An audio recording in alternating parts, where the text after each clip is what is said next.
होय दादा जेवायचं होतं. जेवायचं मिळेल की 320 रुपयाला किती बी खावा. हा 320 रुपयाला किती बी खा. 320 रुपये किती बी का? किती बी खा, फक्त ताटात शिल्लक ठेवायचं. बरं ऐका की मी काय म्हणतोय, राग मान ना का? बोला. आमच्याकडे 130 रुपये आहेत आणि उडदावाले पैसे दिले नाही तर पोराला लय भूक लागली राव.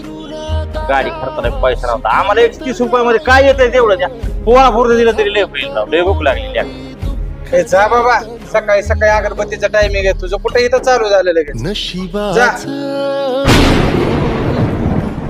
चुकलं नाही गड्या पाऊल थकलं नाही गड्या पाऊल थकलं नाही. रख रख त्या रानातून